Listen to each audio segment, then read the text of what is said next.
আমি প্রচুর ঋণগ্রস্ত, এই কঠিন ঋণ থেকে মুক্তি পাওয়ার কোনো আমল বা দোয়া আছে কিনা?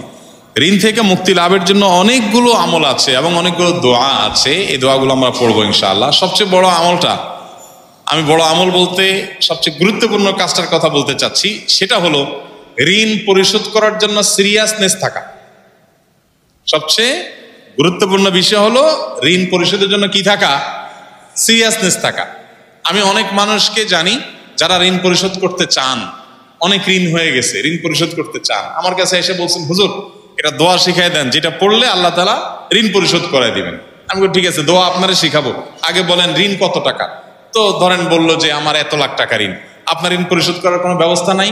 না হুজুর, কোনো ব্যবস্থা নাই। কোনো টাকা পয়সা নেই? না, কোনো টাকা পয়সা নেই। জমি জমা কি পরিমাণ আছে? এই 2-4-5 বিঘা জমি আছে। তো জমি বিক্রি করে ঋণ পরিশোধ করতেছেন না কেন? এটা কোনো কথা হুজুর? জমি বিক্রি করে ঋণ শোধ করবো? অনেকে আছে ব্যবসার টাকা আছে, না ভাই পকেটেরটা দিয়ে ঋণ শোধ করবো না। আপনি দোয়া শিখাই দেন, দোয়া দিয়ে কাটাকাটি হয়ে যাক, আমারটা আমার কাছে থাকুক। আমার কথা বুঝেন নাই? এইরকম বহু লোক আমি পাইছি যে এই টাইপের। আমি বলছি ভাই, আপনার সাধ্যে আছে, ঋণ পরিশোধ করার অ্যাবিলিটি আছে, ওইটা আপনি ব্যবহার করেন, পাশাপাশি আল্লাহর কাছে দোয়া করেন। আপনার হয়তো পুঁজি থেকে যাবে। অনেক লোক আছে ব্যবসা বাণিজ্য করে, ব্যবসার টাকা ক্যাশের টাকা দিয়ে দেনা দিব না ভাই, দেনাটা ছাও টাকা দিয়া, উৎমা টাকা দিয়া, অতিরিক্ত টাকা দিয়ে দিব, আর এটা আমি মূলধনে হাত দিব না। তো এইটা কখনো প্রকৃত অর্থে ঋণ পরিশোধ করার শুদ্ধ চিন্তা হতে পারে না।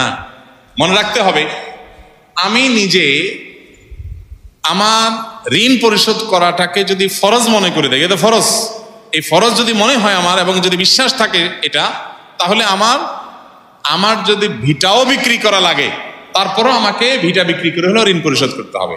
আপনারা অনেকে মাসআলা জানেন, মানুষের মৃত্যুর পর তার যা রেখে যাওয়া সম্পদ, ঘর বাড়ি জমি জমা ভিটা মাটি ব্যাংক ব্যালেন্স, এগুলো দিয়ে সর্বপ্রথম কোন কাজটা করতে হয়? ঋণ পরিশোধ করতে হয়।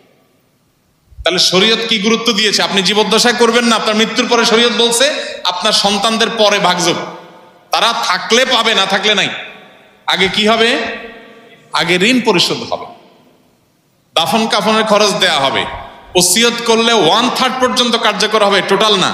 আপনি ওসিয়ত করে গেছেন আমার মৃত্যুর পর আপনি আমার টাকা দিয়ে একটা মসজিদ বানাই দিও, জি না, আপনি বললেই হবে না। আপনার টোটাল সম্পদের 1/3 যদি মসজিদ করা যায় ওকে, না হলে 1/3 বেশি কি হবে না, আপনার ওসিয়ত কার্যকর হবে না। কিন্তু ঋণ 100% কার্যকর হবে। আমি কি বুঝাতে পারছি? এত বড় গুরুত্বপূর্ণ বিষয়। আমাদের অনেক ভাইরা চিন্তা করেন ঋণ পরিশোধ করতে যদি আমি জমি বিক্রি করে ফেলাই, তাই আমি কি খাবো, কি করবো? আরে ভাই, এমন একটা রোগ হয়েছে আপনার, যে রোগে ট্রিটমেন্ট করতে গিয়ে সব ভিটামাটি বিক্রি করা লাগতেছে, না হলে ট্রিটমেন্ট হচ্ছে না, আপনি কি করবেন?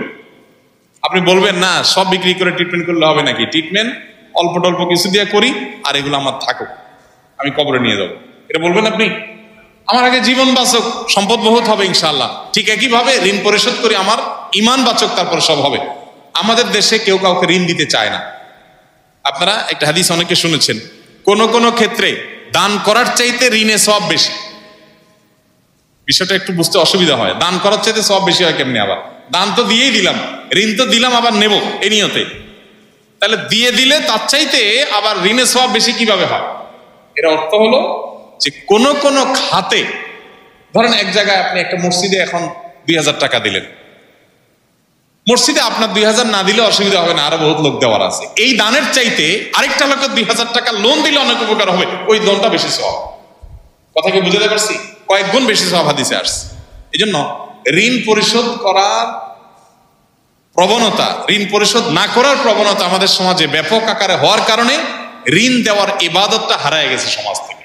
এই জন্য সবাই ঋণ পরিশোধ করার ক্ষেত্রে দায়িত্বশীল হব তো ইনশাআল্লাহ।